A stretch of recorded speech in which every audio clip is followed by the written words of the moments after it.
Hello everyone, welcome to my channel. Anshika vertex school में आप सबका स्वागत है। सॉरी, मेरा गला काफ़ी ज़्यादा ख़राब हो गया है और तो एक छोटी सी बात आज आपसे कहने आई हूँ। काफ़ी अच्छी बात है। देखो, जब आप अपने माइंड के कंसेप्ट को चेंज करने पे आते हो ना, तो बहुत इजी नहीं होता है।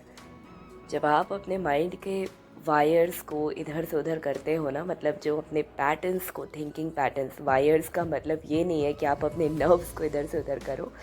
इट्स जस्ट कि थिंकिंग पैटर्न जो आपका होता है, जब आप उसको बदलने पे आते हो ना, तो वो इजी नहीं होता है। You will face a lot of difficulties. क्योंकि ये मैंने कुछ दिनों से समझा।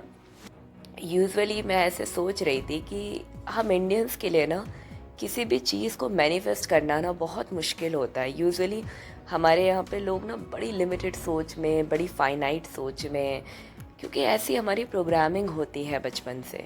और इंडिया में कुछ ज़्यादा ही है। मैं ये वंडर कर रही थी कि आखिर बाहर के लोग, मैंने नेविल गोडार्ड के स्टूडेंट्स की बहुत ही सक्सेस स्टोरी सुनी है। किसी को घर मैनिफेस्ट करना था तो वो जैसा घर चाहते थे बिल्कुल वैसा ही मैनिफेस्ट किए।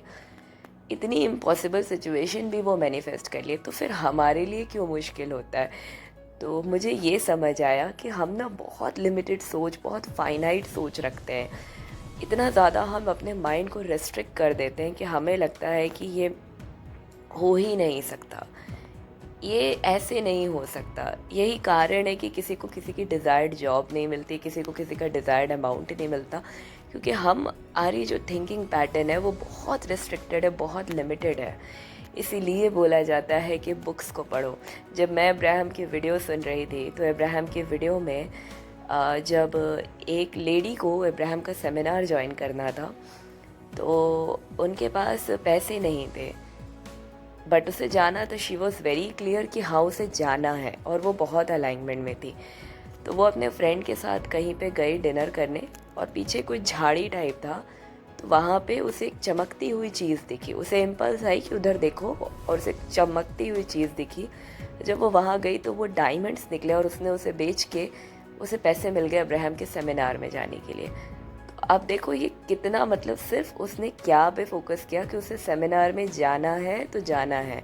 अब उसके लिए कहाँ से रास्ते निकले, वो वो हमारा काम नहीं है। सेम चीज़ हेलेन हैट्सल का भी जब मैं सुन रही थी, तो उनको कॉन्टेस्ट क्वीन बोला जाता है।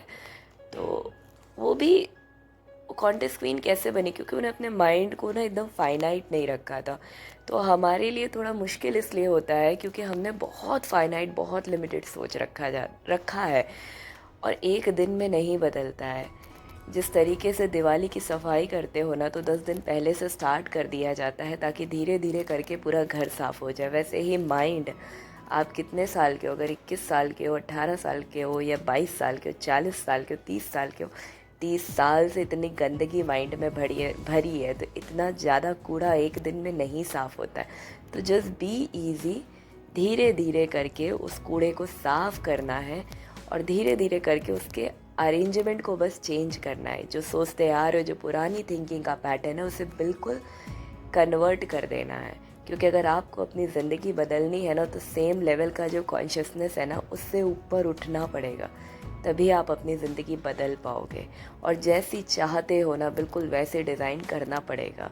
क्योंकि एल्बर्ट आइंस्टीन ने भी कहा है कि अगर कोई प्रॉब्लम एक लेवल की कॉन्शियसनेस पे क्रिएट हुई है, तो आप उस लेवल के कॉन्शियसनेस पे उस प्रॉब्लम को सॉल्व नहीं कर सकते हो। उसको सॉल्व करने के लिए आपको उससे ऊपर उठना पड़ेगा। तो मतलब आपको अपनी थिंकिंग पैटर्न को कम्प्लीटली बदलना पड़ेगा। जैसा सोचते आ रहे हो उसका उल्टा सोचना पड़ेगा, और एक दिन में नहीं, धीरे धीरे। पॉजिटिविटी एक दिन में नहीं आती है।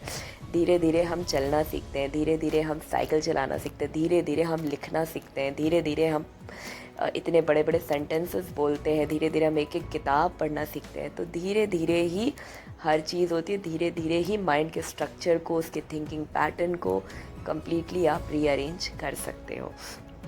तो आई होप आप लोग को ये वीडियो समझ आई हो, और दुनिया में कुछ भी नामुमकिन नहीं है। Anything is possible. बस थोड़ा सा स्ट्रक्चर को चेंज करना ज़रूरी है। तो आप लोग बस अपने स्ट्रक्चर को चेंज करिए, जो सोचते आ रहे हो उसका थोड़ा सा उल्टा सोचना स्टार्ट कर दो। Thank you so much.